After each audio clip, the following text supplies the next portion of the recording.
All right. Good morning, everybody. Had to check the watch. We actually practiced this morning, which is a little bit different. So just want to wish everybody out there a very happy Thanksgiving. And, this is what football is all about, Thanksgiving week. And, we have our annual Row the Boat Turkey Drive this week, tomorrow, which I know our players are really excited about. Maurice Wilson does a great job of heading that up with Cub Foods, who's a huge sponsor of ours and great supporter of not only our program, but so many in the community. And it's going to benefit a lot of families in need. And Coach Wilson does a great job of heading that up, and close to 500 turkeys this year. So when you're talking about, and those are whole meals, our players will be out there and probably have half our team. A lot of them have class at night, but about half our team out there helping give out those turkeys. So a lot to be grateful for, a lot to be thankful for as we get into Thanksgiving week. So happy Thanksgiving to everybody out there, and I'll open up for questions. Given the short week, how do you mentioned practicing this morning, how have you flipped the schedule? How have you changed the schedule to accommodate the Friday game? Yeah, you've got to be really creative based on, you got to really kind of have a feel for your team. And so we went this morning, and they were here at 6 a.m., and we actually had a practice this morning, a first and second down Tuesday type practice. So the coaches came in basically right after the Penn State game and started working. And so Monday we had this morning we had our practice. They'll come back tonight for meetings. So we'll have more Tuesday meetings tonight because the meetings today were pretty short. And then we'll just continue to go. Tomorrow's a Wednesday already, and then we're in a technique Thursday on Wednesday, and then we travel on Thursday, which is really a Friday for us. So it's just one of those really quick weeks, but our guys really adapted pretty well and had a really good morning. With the benefit of hindsight now, do you wish you would have gone punt safe on that 4th and 1? You make calls throughout that game. I think if you look at every head coach, there's probably calls that if James has and Coach Franklin has, that if he gets it, they're great calls. If he doesn't, and he's got to answer questions why those calls aren't there. You make calls in the heat of the moment of what you want and why you're calling it. Either way, we still have to be able to defend it. And when you're going after 1 yard,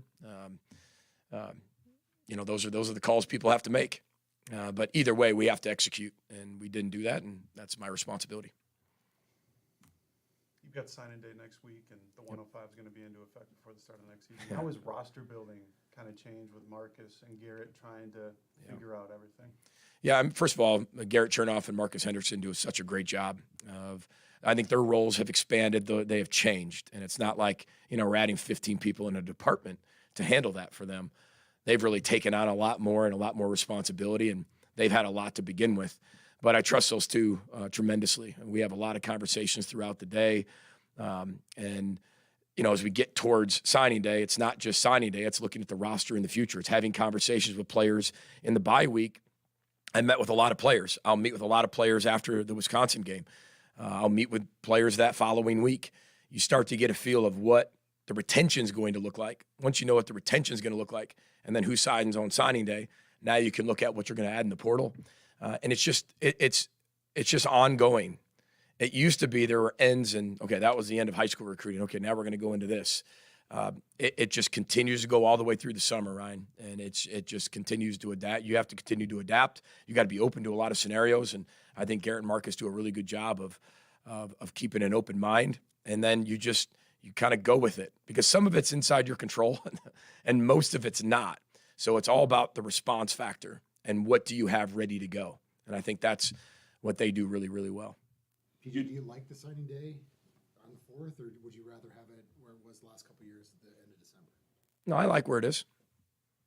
I mean, there's a lot of other things that we could talk about, whether I like it or don't like it, but that one I think is pretty irrelevant of where it is. I like it at the beginning of December, especially for us. I like to be able to know who's going to do that.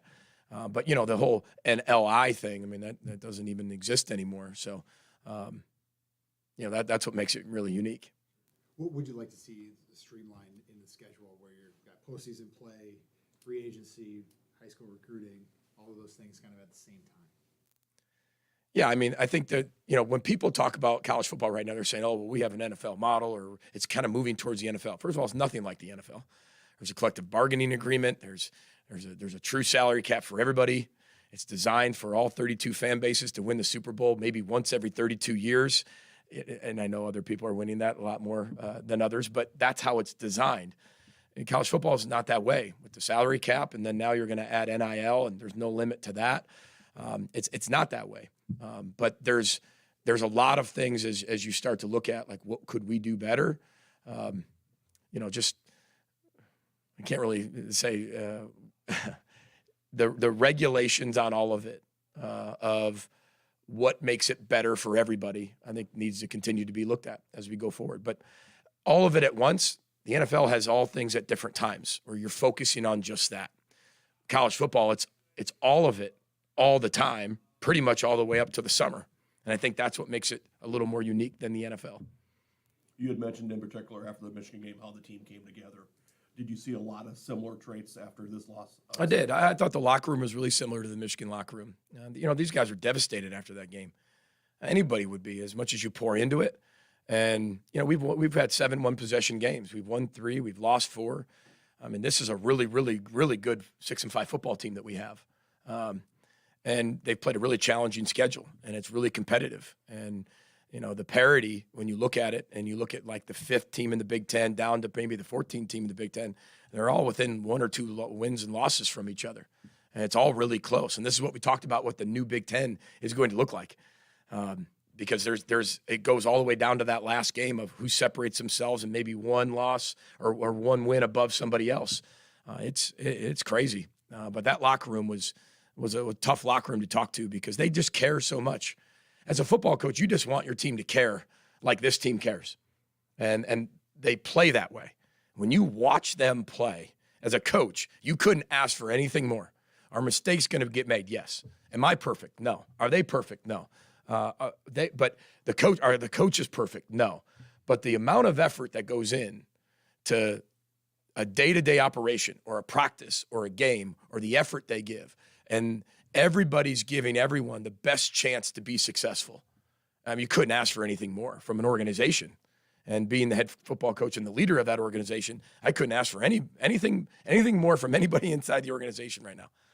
And I truly mean that. And that's what's really hard when it comes down to that one possession or that 1 point and you come up short. You're looking them all in the eye and they're looking at you like, what's next? What do we do now? And I think that's the challenging part. But this team has responded all year, and they're fun to work with, and they care a ton. Talk about response. I imagine having a rivalry game right away after that helps. Yeah, I think any game helps.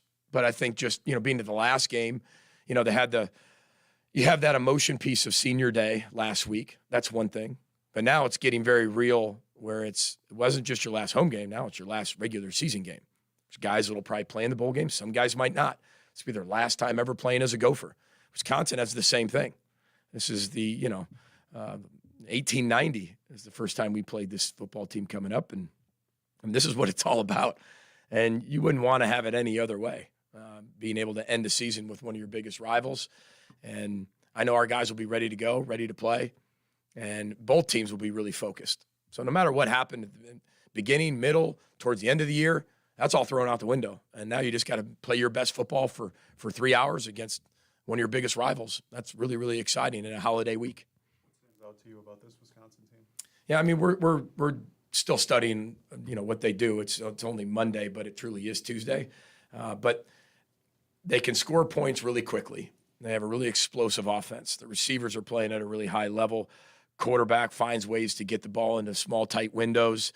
They have a really big athletic offensive line. They run the ball really well. They have 2 really good backs. I mean, they have more backs than that, but this freshman's really, really good. Number 3 we know about because he played with Marcus Major at Oklahoma. Really good back, breaks tackles. Quarterback, again, like I said, fitting the ball into tight windows, and he can run, and he's athletic. Defensively, they're big, they're stout, they're physical. A typical Wisconsin team. I mean, they play and they swarm around, swarm to the football, find a way to create takeaways on defense, and they're well coached. So, we got to play our best football game. I think that's the whole message to our football team is the first 11 we got a chance to learn from, to apply all those 11 lessons from games into this one game. The response you talk about from your team, but it's probably going to be a big one from them as well. Coming off a big loss, Yep. and now they're fighting to keep that long ball streak they've had alive. Just how much are you coaching of your players on that to expect a hot start or push from them? Well, I don't think we expect anything less ever. I don't think you need to even really tell them that. I think that when you know it's Wisconsin, Minnesota, I mean, both teams are going to leave everything they have out there, and I don't think it matters of what happened the week before, or, what happens the week after. It's all about that 1 week.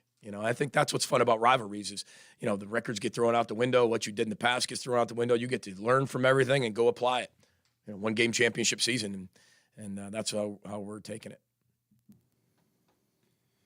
PG, do you prefer the game on Friday, or would you like to see this rivalry game back to Saturday?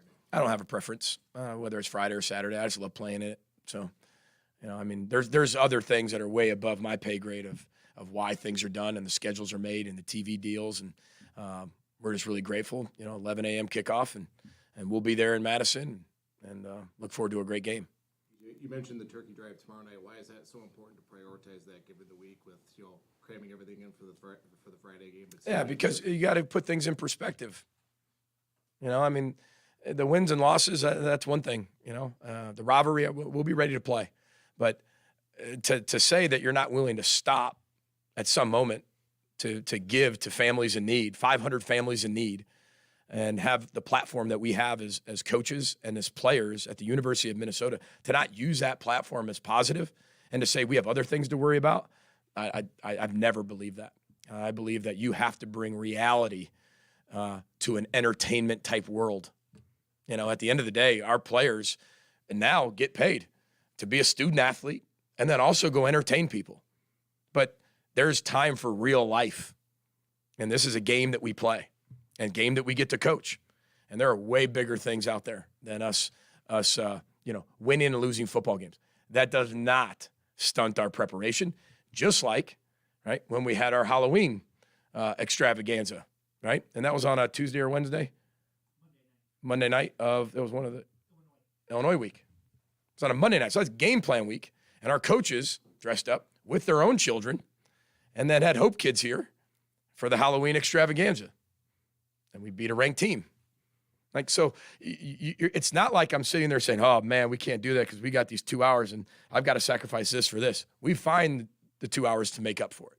And our players, that's something that I'll never sacrifice. That's for sure. So can't wait to help a lot of families in need. And that's what Thanksgiving is all about.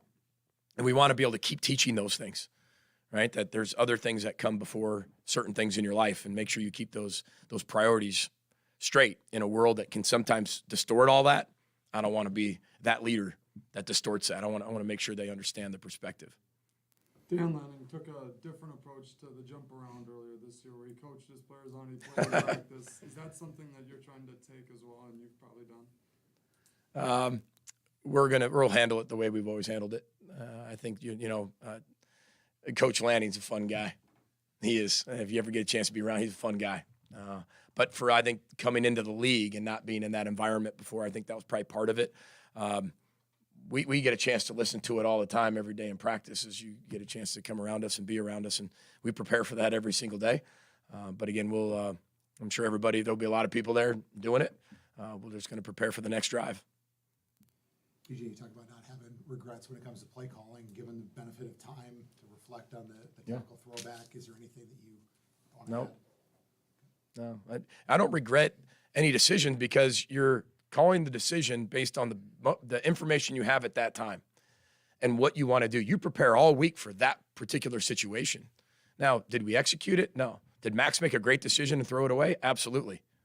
Some things you call don't work, and they don't work the way you wanted it to work. The lateral flea flicker pass worked great. If that doesn't work, that's a terrible call. We got a touchdown out of that one. Penn State's red zone defense is one of the best in the country. And we have the ball at the 9-yard line. That's the worst place to have the football against Penn State. So you better have some options. And we thought it was a really good option. We still get points. And again, we held them to field goals too. And we forced them into decisions that if they don't get that, there's a lot of questions that have to be answered as well. So, that's part of the game. But I usually never have any regrets. I learn from certain things, but I don't have any regrets based on the decision, the information. You do it. and then you never look back. And the game unfolds as the game unfolds. And you have to be able to, we don't have the benefit of hindsight. We don't have the benefit of 2020. We don't, hindsight is 2020. You don't have that. You don't have the benefit of that. And so you got to make the best calls available. And just like every call that we made. But usually after every game, Andy, you look back and you're like, there's 2 or 3 calls that you're like, okay, that could have went either way, or, hey, okay, we'll do this next time. Or, let's make sure when we call that, this happens. But it's the look we wanted. It's just, they basically bring it's a pressure, but it's still man. They just happened to drop 11. They hadn't dropped 11 like that all year. So they got us on that one. And then we threw it away and lived to see 3rd down and didn't execute the next play. It's about execution. Do you have a newfound kind of respect for NFL GMs now that you're talking about having conversations with player on your roster about retention and how do you allocate salary to who and at what positions? It's a great question, Ryan, because I think people have asked me, what has changed? I think the head coaching job has changed because you're not just the head coach anymore. And you used to wear a lot of hats as a head coach. But now it's also partially the GM, hat, the president hat, all these other things that continue to go into it just adds to it. There's nothing that's taken off the plate. It just continues to get put on the plate. But absolutely, it's not like I didn't have appreciation for it before. But you're not having those types of conversations in college football that we're having. So I think everybody's adapting to that. It's not just a newfound respect for an NFL GM. I think everybody that's at this profession knows what an NFL GM does and how they do it. But it's when you have to do that plus everything else. There's a reason why there's just a GM and there's a head football coach, right? And there's a president of operations and there's all these, there's a CEO. There's all these other things of the organization. There's a vice president. There's all these things in an NFL organization like a business. In college football, it's like, all right, we're going to make all these changes. And some people can afford to make all those changes and add staffs and add a whole department, a whole new building. Whether that goes that direction or not, I'm not sure which direction it goes and which way it continues to go. But that's where, like I said, Garrett Chernoff, his job has expanded. Marcus Hendrickson, his job has expanded. Everybody in recruiting is wearing a few more hats. But to say that, that you're used to doing those conversations, this is the first year we're doing it. And we'll just like when we started NIL and just like when we started the portal, there's always things you're going to learn throughout the first year that you apply the second year and second year to third year. And we'll just continue to do that. But it is unique. That's for sure. We have a final one for Coach, or is everyone all set? I never used to hear Coach, I think you should talk to my agent. Now I know how Mark Coyle feels. All right, roll the boat, Sky Mile, go Gophers. Happy Thanksgiving.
like in that Penn State game, you felt like you had to empty the bag of tricks a little bit for that Penn State defense. Was that about how good they were, or what kind of went into those decisions? Yeah, it was all by design. I mean, some of them we've been working on for a while. Others we put in for that week. We were excited about the plays that we had in that, felt that had a chance to work versus particular coverages. Some of them did, some of them didn't. What was the message to Max afterwards, where he throws his first interception and over 200 pass attempts, first turnover since September? What was the message? Obviously he was upset. He was, he was down after the game. The fumble, just inopportune, mistake.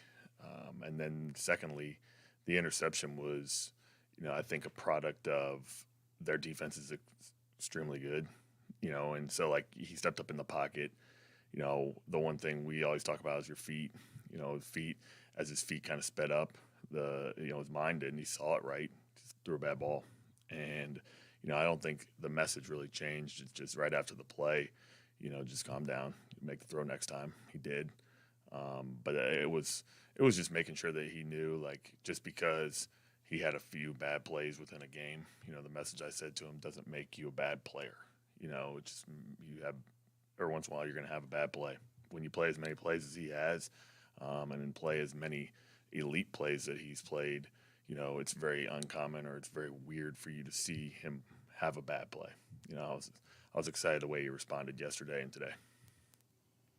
Can you walk us through the tackle throwback and calling it at that time and Yeah. how it went on the headset? So they're a big man coverage team down there in the green zone, and we had that playing for about 3 to 4 weeks. We'd been repping it. We had it repped against Rutgers, as well as a lot of teams play man coverage down there.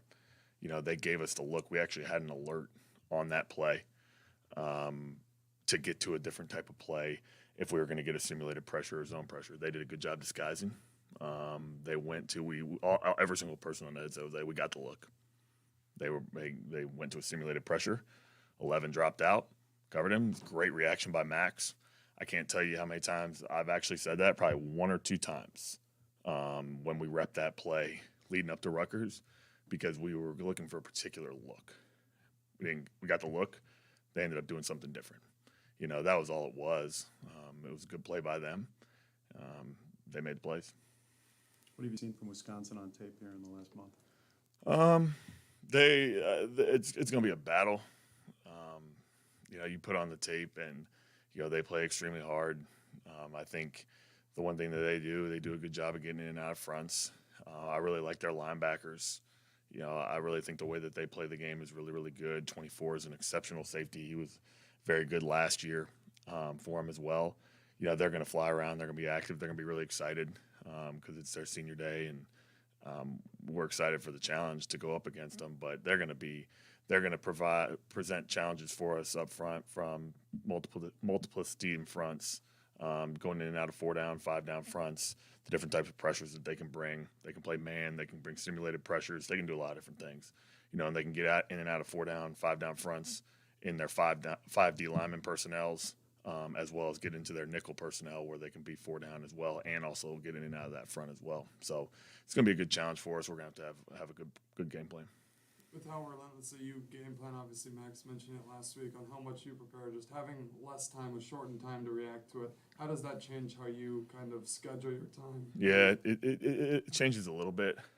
I'm still going to put a lot on Max. Going into last week, we averaged about 20 to 30 kills and alerts in a game plan, more like 20, probably closer to 20. I don't know the exact number. Going into the Penn State game, we had 63. So he had 63 kills and alerts in that game plan. You saw a number of times throughout the game where he's changing the play at the line of scrimmage. So that was one of those things where we had that extra time. You saw how extensive the game plan was, and you saw how we executed at times. It was really good to see the guys be able to do that, be able to handle that much information. I think there were about 5 to 7 play calls that were triple plays in the huddle that he had 3 different options to get to. So that was one thing that was really exciting for us to be able to do at the quarterback position, and then the rest of the guys. But then going into this week, you know, you have one less day. So as a coach, you can't put that much on the guys. You have to almost like you're going to run your plays just like Wisconsin's going to do the same thing. They're in the same position we are. They're going to line up and play football. It's going to come down to who executes better, who executes their offense better. You know, I'm excited about just the opportunity to see coming off that game on Saturday, the result we got, how we got it, and then being able to respond in a short amount of time and go play against a really good football team. Are there other factors besides the bye week that go into putting that much on Max? No, they were just really that good. So you look at that defense, and you don't want to have wasted plays. I think in the first half, I looked at the number yesterday. I think we had 18 offensive plays, and we had 17 offensive points. So we had limited amount of plays. So I knew going into the game that was going to be one of the things, how Penn State played offensive football. They can create explosive plays, but they're not. They weren't really looking at. They weren't really that type of offense. They're going to be a ball control offense. So I knew the plays were going to be limited, and I knew the plays had to matter. So we had to get the runs into the premier looks. We had to get the passes into the premier looks. We had to know, okay, zone pressure was coming in this instance. We had to get into the premier look there. That's how every game plan is based with us as we go through the week. We're sitting up there right now going through, okay, here's the premier look we want for Wisconsin. Here's the look that we don't want, you know. And so getting in and out of those particular things is really critical. But I don't necessarily think it's the bye week. I think it's just how much you put on Max is going to determine how much time you have. It's been the same, you know, each week. It was just going into that Maryland week was the same thing. I put a lot on him. Put a lot on him in Penn State. He's going to have a lot on him this week. It's just a little bit less probably. Is that 63 the most you've ever added? Yeah, by far. Not even close. Like, you know, I think going in against North Carolina, we had in between 30 and 35 just because we didn't know exactly what we were going to get. And then going up against that, like, that's a testament to him. I mean, how he manages it. It was all downs, too. Every situation in the game. First and second down, transition into third down, getting different things, getting different looks, and then obviously going into the green zone. You know, he had on the tackle throwback, he had an alert on it. You know, he made the right decision, you know, pre-snap and post-snap. When you look at the next upcoming weeks, you've got your final regular season game on Friday. You've got National Signing Day next week. Portal opens, portal closes, a bowl game. How difficult is it as a coordinator to go from, okay, on Friday, it's our last regular season game, into high school recruiting, into transfer recruiting, to roster management? Is this one of the most difficult stretches next 4 or 5 weeks coming up for someone like you? I mean, because just you want to get all those guys to signing day. You want to make sure that they get into our program. You know, when that happens, that's one thing that I think we do a really good job of during the season. Of every single week, you know, people getting me on the phone with certain recruits. Our offensive staff talking to every recruit. Our offensive staff getting Coach Fleck, you know, on the phone with those guys too as well. I think we do a really good job getting them to campus. So I think that helps a lot. But I think when you transition from the last game to recruiting, that's just normal. I don't really look at it as a challenge. I just think that recruiting never stops, you know, and we have to continue to do that at a high level. And then obviously when the portal comes open, that's when it really becomes, you know, interesting, because everything you look at your roster and you look at, okay, what needs do you have and how do you attack that and go from there. But I don't look at it as, you know, a challenge. I just look at it as part of the job and part of the thing I enjoy. What traits in Drake have you seen that Max has instilled? It's interesting because, you know, Coach Fleck mentioned this to the team, you know, about passing down things within the rooms.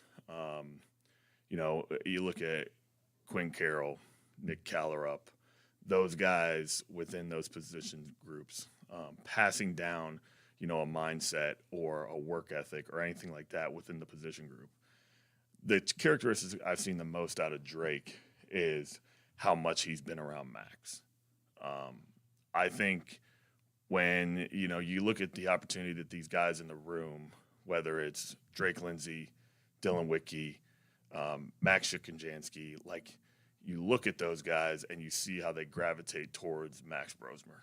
And I think when the new quarterback steps under center it's going to be interesting to see how much of an impact Max has had on how they prepare, how they practice, how they work. That's what I'm excited about just in general with all the guys.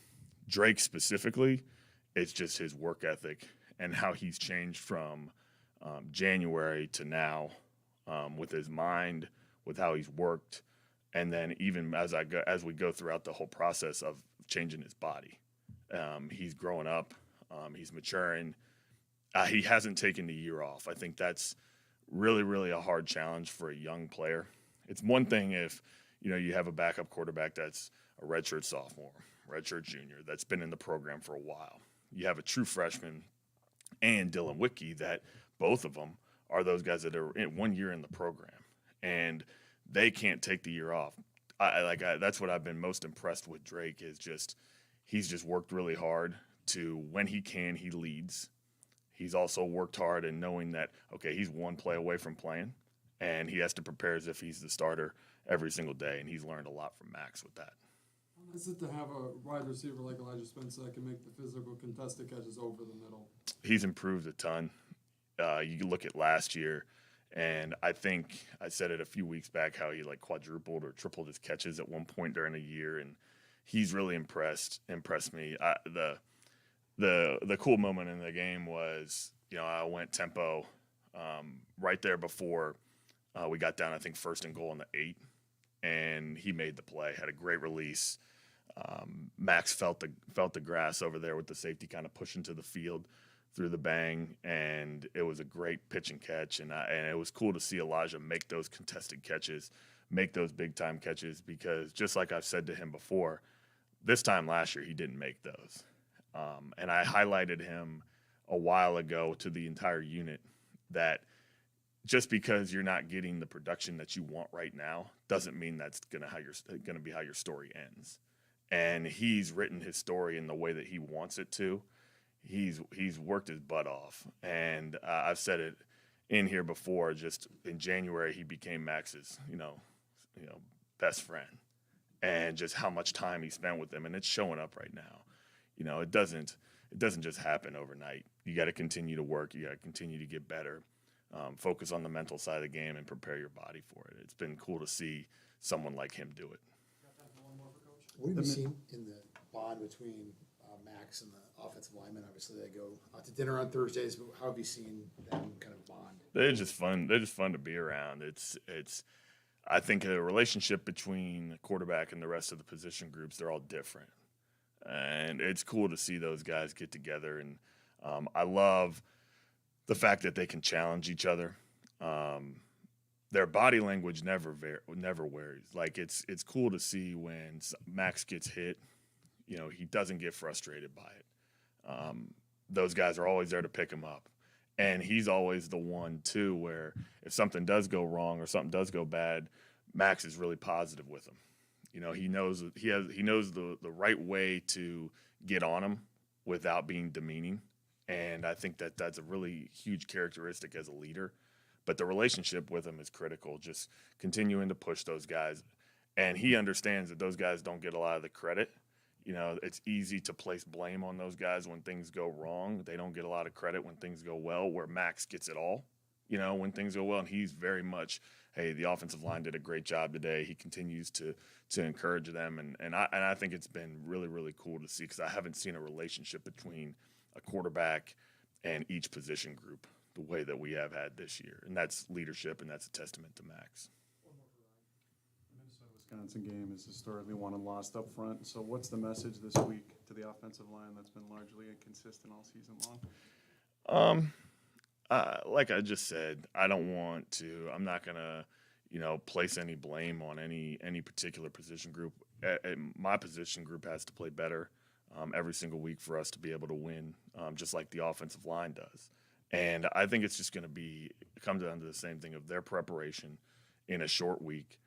Greg's going to have to trust what he sees at the line of scrimmage with identifying the runs and play fast.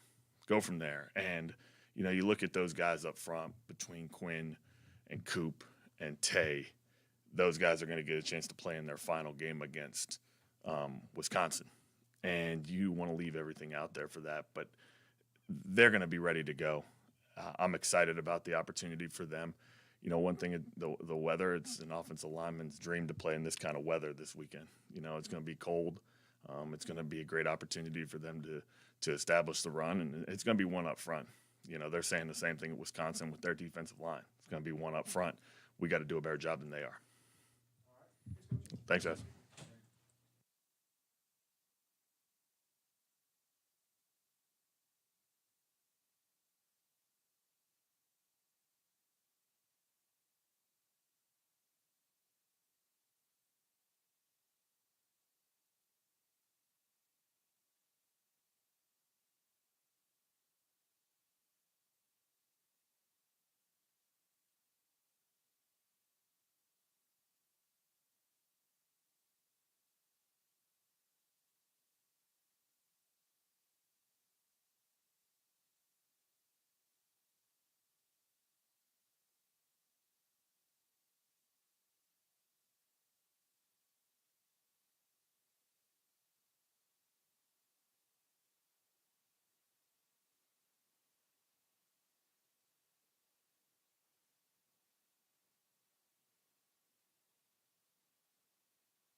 When you reflect back on the final drive for Penn State, was it Aller's legs kind of extending plays to make it 3rd and 4th and short that stand out, or what kind of stands out to you about Yeah, that final? I think the biggest play of the game is, we got him, I think it was 3rd and 9.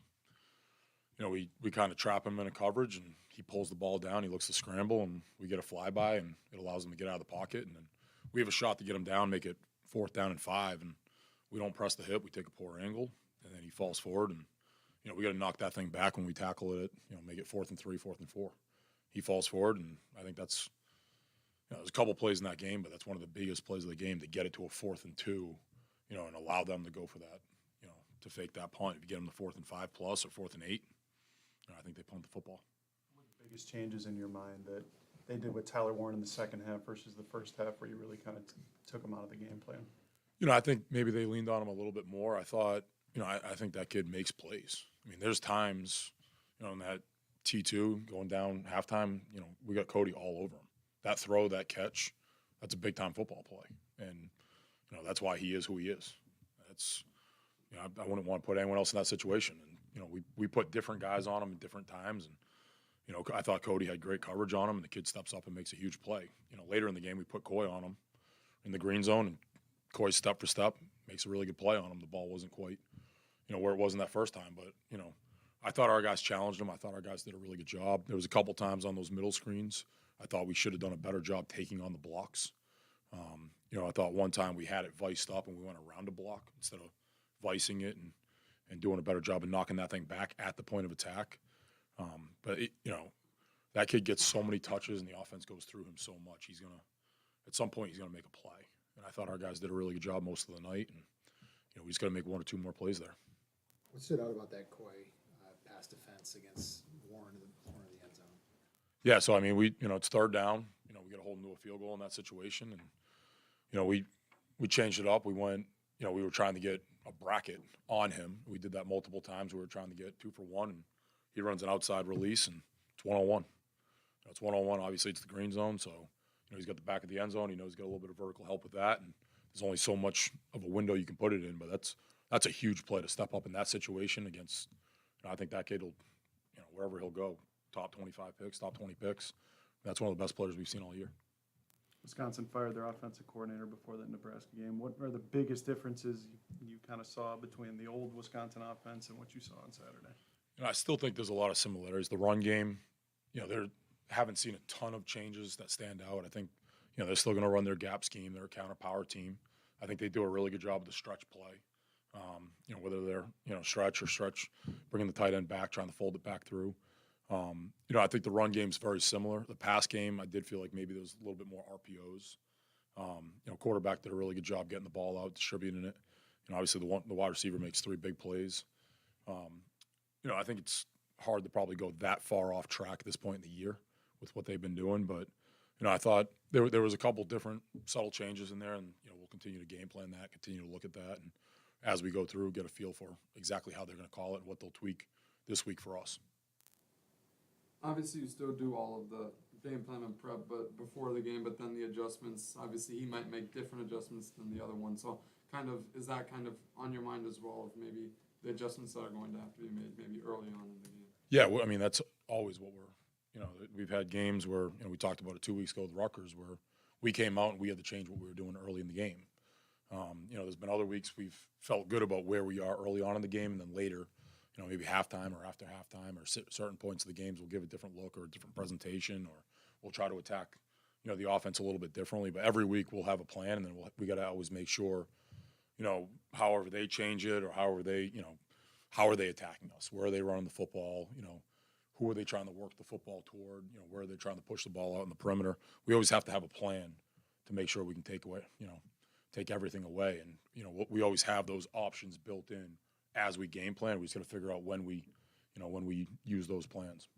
Rutgers used the RPO in the first half of that game. Just how have you kind of coached your team off obviously coaching points from that game? Obviously now you mentioned Wisconsin does it more as well. Yeah, I think it's something we've seen, especially with North Carolina early in the year, and then, seeing different, like Illinois, they threw a fade, they threw a couple RPOs against us. Rutgers, early in the game attacked us that way. It's something that we always have built in, just, with the landscape of college football and who we play and, the quarterbacks that we've seen in the Big Ten this year, and even some of the out-of-conference opponents that we saw this year with Nevada, and the way they get the ball out in the perimeter. It's something that we always have an answer. We always have something built in to try to make sure we have the extra hat. In the 6 wins this season, I think you guys have 17 takeaways, and then in the 5 losses, just 3. How do you kind of view something like that, especially on Saturday where you're -2 in the take give? Yeah, we got the one opportunity. I thought Maverick got his hands on the ball. We had a shot right there to get the football out. There was a couple other times, I think our guys are going for it. You see the punches on film. You see guys trying to rake the ball out and trying to get the football. I just think there's some weeks, the ball bounces the right way. We have an opportunity. We make the play. And, the last 2 games, we've had a couple opportunities, and we just haven't come down with it. And, there's been a couple tips. There's been a couple overthrows.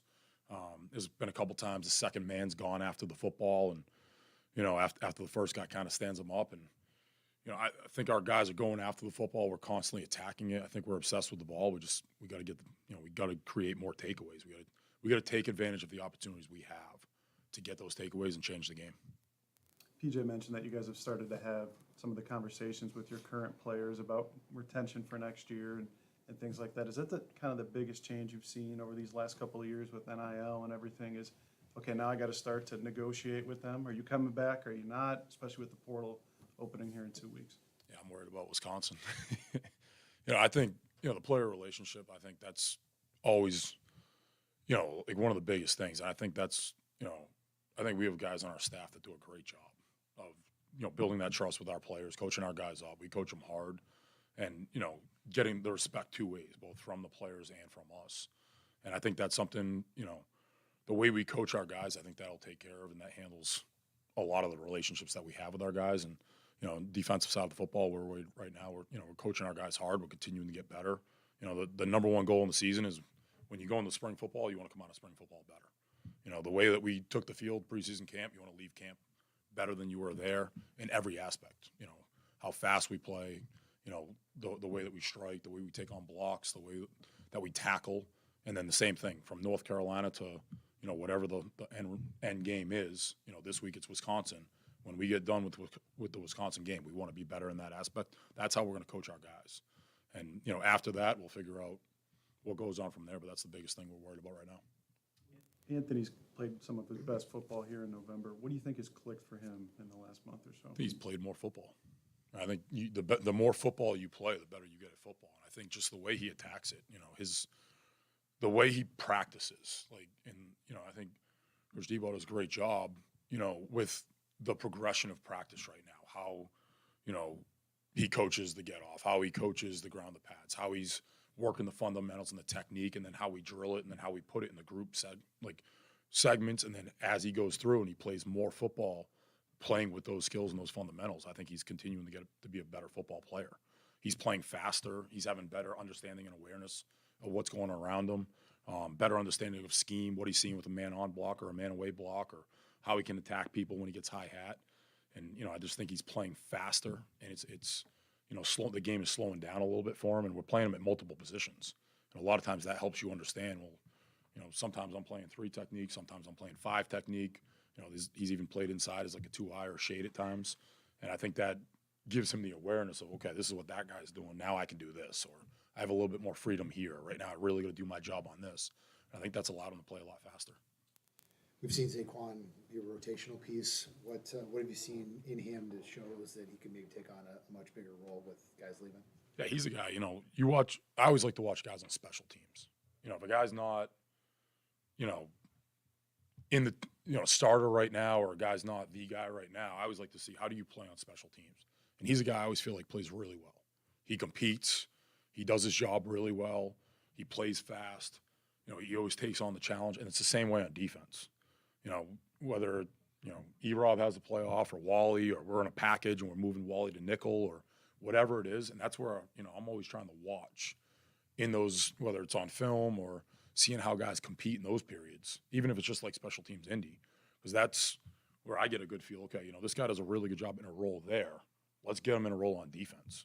I know he can contribute. I know he can make a play. Let's start to get him on the defensive side of the ball a little bit. And that's where you see a lot of times we'll move Wally to nickel, because I know he's going to go out, he's going to make plays, he's going to compete. He's done a really good job all year for us on defense. And, whether it's first and second down, it's third down, it's a sub package, whatever it is, I think he constantly steps up and makes plays. And, obviously he's young, he's going to continue to learn and get better. Same thing with Anthony and, everyone. I take our best players, where they've gone from game 1 to game now, to some of our younger guys who maybe didn't have much of a role and have shown up more and more every week, like even Coy. You watch where he was in that first game and what he's done all season. I think that's one thing, like our coaches do a really good job of developing those guys and building them and making sure, just always having our guys, the way that we practice. You might not play one snap, you might play the entire game. Like, you never know what's going to happen on play 1. You never know what's going to happen on play 3. And just making sure our guys are ready for that moment and, having them compete in practice. And he's a guy that does a really good job with that. Talked about passing stuff down in rooms. Is that something that you've seen with the cornerbacks? Obviously, Henderson and Robinson making that play on special teams. Yeah, absolutely. And I think that's part of the culture here. You look at the guys that have played here, the guys that have gone off and been very successful post, being a Gopher. And I think, that's something that, you see it when you walk in the meeting rooms, you see it when you walk in the building. And, I think that's something that every room, they take pride in that. And I think guys, the alums have done an unbelievable job in passing on down to their guys. And, I think the guys in our room, like, you can see older guys constantly talking to the younger football players or helping guys out. And, like, that safety room, I love what goes on there. Like, one guy goes out, all of a sudden it's a rotation, whether it's Kerry or it's Coy or it's Aiden or it's Coleman, next man up, and they're coaching each other up on the sideline. Hey, when I was out there, this is what I saw. This is what, it's the same thing in the linebacker room. We have a little bit of a rotation at defensive end, defensive tackle. You can hear the guys in the V or on the bench constantly saying, hey, this is what we're going to get here. Or this is what happened. And I think that's awesome about our team. Like, they love playing for one another. And I think that's a big thing of what, is constantly getting our team better. In your first year here, what's it like coaching under PJ and inheriting the rest of the defensive staff, and how you guys might have worked together this first season? It's been awesome. I think we have a great room. I think we have a great staff, and it's everything. It's from the community. It's from where we are here in Minneapolis. But I think, what we have in this program, it's special. It's the defense. I didn't know really any of the guys when I got here. You kind of walk in, it's like, all right. And it's been awesome. Like, the guys on defense, just hearing input, taking different things we've done here in the past, maybe doing different things that I've done in the past, trying to make things even better that we've all collectively done or learned from going out and watching different film. And it's guys that love football. And, on our staff, I feel like it's guys that love, coaching, like building guys up, developing players, taking guys from where they start to where they want to go. And that's what's most important to me. It's guys that are constantly worried about our guys being better in everything and in all aspects of life. And that's what Coach Fleck has, as a program. It's, how do we develop people? How do we get them, from where they start to where they want to go? And I think we have a great room of coaches all the way around. The assistants, the people around the program, and the strength room, the nutrition room, like every aspect of the program. The academic assistants constantly building our guys up. And I think that's, just so important for the family that we have here. And I think that's what, really benefits this program. All right. Thank you, guys.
When you guys watch back the Penn State tape as a defense, what were the main takeaways? Communication was big. I feel like we played a very sound game overall. Obviously not as complete as we wanted it to be in order to get the job done, but I feel like we did do a good job playing our game plan and what we thought was effective. We can always be better with communication, and obviously you can always tackle better and things like that. Can you run us through that busted coverage touchdown and what happened and what was supposed to happen? Yeah, I mean they caught us in tempo. They caught us in a situation where we weren't able to get our check out in time, and it resulted in a touchdown. One of the things we got to keep getting better at each and every week is just being able to communicate more effectively and quicker. Ethan, I saw that you had quite a bit of family there. What was it like to kind of have that in return for a 2-point conversion in front of all your family like that? Yeah, I mean it was senior day, so it was big just having a lot of my family there. I had my niece and my nephew up from Texas. My nephew plays football down there in Texas. He's a younger kid, getting ready to hit high school soon. So just having him being able to – he was also here for the USC game. So having them here for these 2 big games and get to see that type of atmosphere as he gets ready to enter high school, that was probably a bigger moment for me, more so than seeing my cousins or my aunts or my mom and dad. My mom and dad come to every game, so it's kind of normal for them at this point. But definitely just letting him get exposed to seeing that type of atmosphere and that type of play was definitely amazing. Who's taught you most about the Wisconsin rivalry? And is there a situation where you've developed the disdain for Wisconsin because of that? I mean, same thing every week. Want to know championship mindset. Obviously, they talk about what's going on there, and just informing me that it's another game. Obviously, it's going to hold some importance, and you just got to go out there and be ready to play. Did it all feel like getting that the 2-point on that long return was maybe some sort of like ball don't lie situation after the PI call? I'm not really going to speak on that. I just felt like it was a great return, great block by Jack, way to get through the gap, which is what we saw in film. He executed the block to pretty much perfection, and I just did my part and just was ready for the scoop and score and made sure I didn't get caught. You've played a lot of college football over the last 4 years. Do you feel like you know what constitutes a flag and what doesn't in terms of contact down the field at this stage of your career? Yeah, I mean, it's definitely something I feel like any DB is aware of. You never want to get those calls drawn on you because they can swing the way things are going or just take away from your technique, and you never want to compromise your technique for anything. So you definitely you think you have an understanding of it. You kind of want to have an understanding of it. But at the end of the day, what's called is called, and if it's called, that's what it was. What have you seen in Zaquan Bryan, his development this year? Yeah, Z's going to be a great player here for his remainder of his eligibility, however many he needs to use or however many he chooses until he graduates. He's a dog. He's tough. I feel like he embodies what me and Wally tried to pass down: the confidence, the toughness, the smarts, the physicality. He has it all. He'll be great. Earlier in the season, after the Michigan loss, PJ raved about how the locker room came together after that. Do you see traits of that this weekend after the Penn State game? Yeah, I just feel like it just carried over from the Michigan loss. Ever since the Michigan loss, everybody's been a lot more close-knit, even more close-knit than we already were. And we've just built on that games going past, and I feel like this one just kind of close but no cigar kind of deal, and you could definitely feel that in the locker room. But we're on to the next one. Anything else for Ethan? Thank you, guys. Have a nice day.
Questions for Jalen?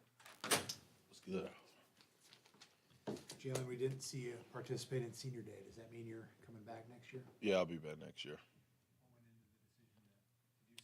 Uh, well, of course, me being a fifth-year senior, I mean, that option for me to go to the next level was there. Of course, for anybody, I mean, you still got to see how the season plays out. So, just I'm at that point in the season where it's like, okay, where am I at? Do have to evaluate where it is because at the end of the day, this is a game, and partial of it is a little bit of business in there, and you do have to take care of it. So got to the point where we were in the season, and I was like, all right, cool. Where am I at? Had to go ask people for some advice. Of course, asked Coach Fleck and Coach Debo for advice, and see what they thought. Got their opinions on it. Was thinking back throughout the season and seeing how it was playing out for me, what the signs were, and what I thought the best was going to be for me. And yeah, coming back next year is definitely going to be the best for me. Being able to maximize all my opportunities and exhaust eligibility. So yeah. How much have you talked with Devin Eastern? He's another guy that has the opportunity to come back about potentially teaming up in 25. I mean, we talked a lot about it. Not crazy amount, but I mean, it's I mean, we're excited for it, honestly. Not only continuing to build the D line, but just continue to build upon the experience that we already have. Because I mean, we've seen the amount of destruction that we can create when we're focused. So, me, Dev, and then of course Zero too. I mean, he'd be pissed if I didn't shout him out. So, yeah, him too. Just continuing to think about the amazing amount of things that we could do as a D line and the amount of impact that we could have on us as a team as we continue to move forward. So, I mean, I'm super excited. You mentioned Anthony. He's played a couple of his better games of his career against Rutgers and against Penn State. What do you think is starting to click for him here in November? It's just he's trusting the process.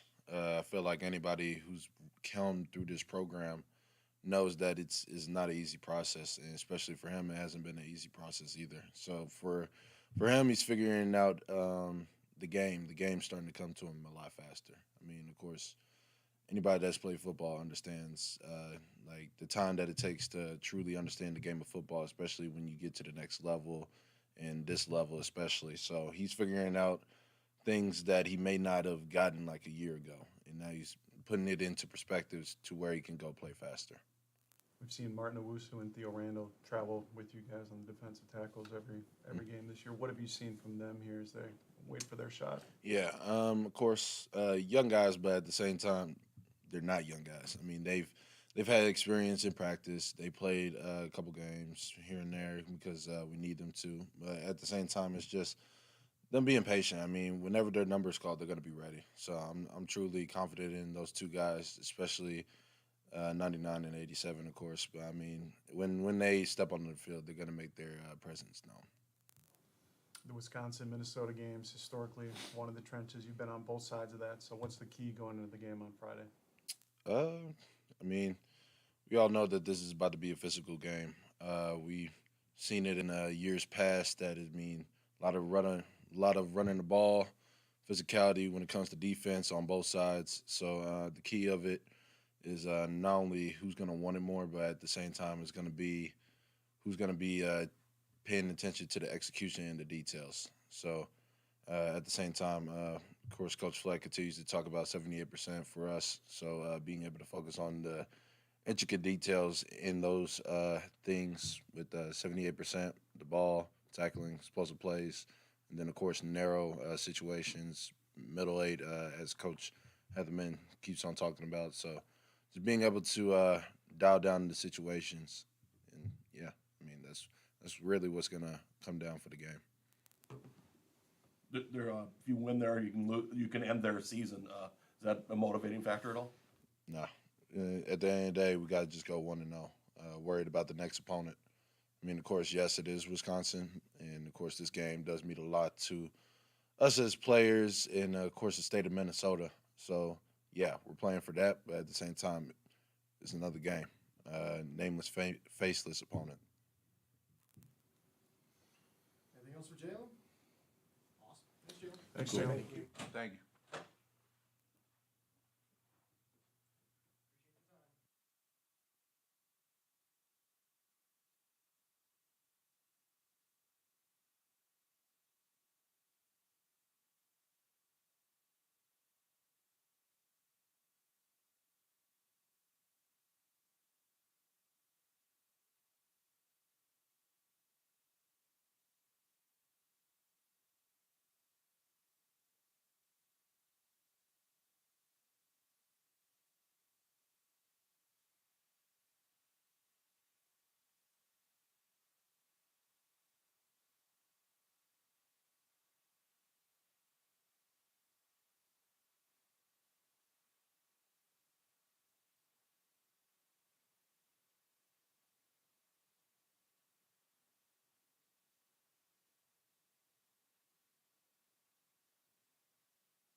What's up, guys? You guys watch back the tape from Penn State. What made them, at least their defensive line, have the ability to get so much penetration? Yeah, I think a lot of the times it was just some of their movements. You know, it's hard to pick up at times, and you know our job is to be 5-1. So if one person's off, then you know there's that gap open. So definitely more penetration than we had hoped for on Saturday, but at times we definitely ran the ball effectively. But the self-inflicted wounds are what killed us eventually. We saw you come out in the 83 jersey out of the tunnel. Did your family know that was coming, or was that a little bit of a surprise? That was a surprise, and I'm glad that it worked out smoothly, other than having to take the jersey off afterwards. But no, it was a very heartfelt moment for me and my family, and that was a lot of fun. There'll be memories of that forever, and they get to keep the jersey, so that was very cool. When did you come up with the idea of that, or was it you? Yeah, I came up with the idea. Just wanted to give a little nod to my dad there with 83. When you look at this Wisconsin defense, what stands out to you? They're big. You know, they've got a big interior, and then their ends are very athletic as well, and they're deep at end too. So, you know, obviously Wisconsin is going to have a great front seven. They always do. So, it's going to come down to who's going to win the line of scrimmage. You know, whoever wins the game is going to, or whoever wins the line of scrimmage is whoever's going to win the game, in my personal opinion. And that's kind of how this game is always rolled. So I'm excited for the challenge. Last regular season game as a Gopher, and I think we all have that mindset. Obviously, coming off a loss that was close, and you know, gives us confidence into the next week. But there's a lot to learn from if we want to beat a team like Wisconsin on the road. So we're excited for the challenge. How was the O-line and quarterbacks bonded over the free house dinners? Oh, we bonded a lot. You know, we've some deep conversations at those dinners, and just, you know, stuff that, you know, we're not allowed to talk about football. You know, if we're out there and somebody starts talking about football, we nudge them or whatever. We're not allowing that. So that's our little hour and a half of the week where we can just relax and enjoy a nice meal and have some fun conversations together. But a lot of bonding. What are the other topics? Oh, you know, just guy stuff. I don't know. You know, all the above. You know, it comes down to, you know, we're talking about last week we were ranking movies or TV shows or the menu at Free House. So all the above. Is there somebody that puts down more food than anybody else? No, they portion us. No, I'm kidding. They got, you know, we all get the same amount of food, basically. They've got a little menu for us of, like, burgers or pasta or whatever, and last week we all got the same thing. We didn't coordinate it. We were just all craving the same, like, mac and cheese dish. It was great. Was last week the last one, given the timing of the game this week and travel on Thanksgiving? I'll have to talk to Max, but we might have to schedule it for Wednesday this week as opposed to Thursday, but I hope it wasn't the last one. What's the rivalry with Wisconsin mean to you? Oh, it means a lot to me. You know, growing up, this was like the game, you know, and obviously followed the Gophers my whole childhood. But when Wisconsin was in town or the Gophers were going to Wisconsin, it was obviously the biggest game of the year. No matter the record of either team, it was always a tight game and always you know, like I said, the one up front. And so seeing those guys that I emulated growing up playing for the Gophers, some of those O-linemen dominating in this sort of game is really special to watch as a kid, and then to grow up learning from, and then now to play in it means even more. Quinn, have you decided if you're going to play in the bowl game or not? I'm playing, 100%. Why so much conviction of something like that? I think it's something, a bit of a standard. In my opinion, I want to set a standard, right? And that's kind of been my goal ever since I came here, was to be the leader, to be the standard all the time. And I don't want it to I don't want it to become a standard that we don't play in a bowl game if we have NFL aspirations. Obviously, it's different for guys who are, maybe touted a little bit higher or think, it'll be better off for them to start working on the next step, whether that's combine training or what have you. But that's one opportunity that I'm blessed with to play with the guys, and I'm going to take full advantage of it. Anything else for Quinn? Thanks, Quinn. Thanks, guys. Thank you.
Soccer?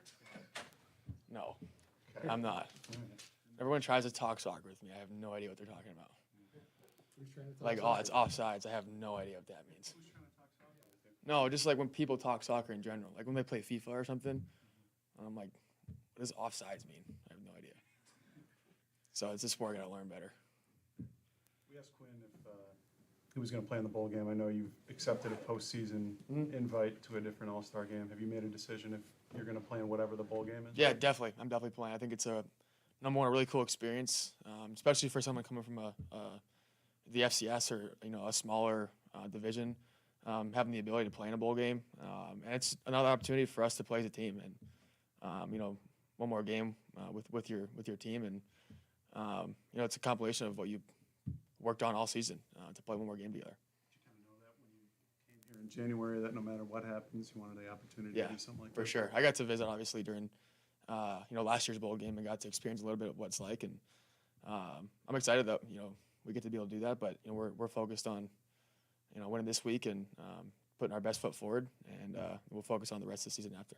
Harbaugh mentioned that in that Penn State game plan, you had 63, in his estimation, different checks, kills, whatever that may be. Normally it's around 20, 25. How much extra time did you have to go in to make sure that even the chess player that you are, you were ready? Yeah, a ton. I thought Coach Harbaugh, first of all, did an amazing job teaching it, because it's not easy to teach that, and it's as much time as we had for throughout the bye week and throughout game week.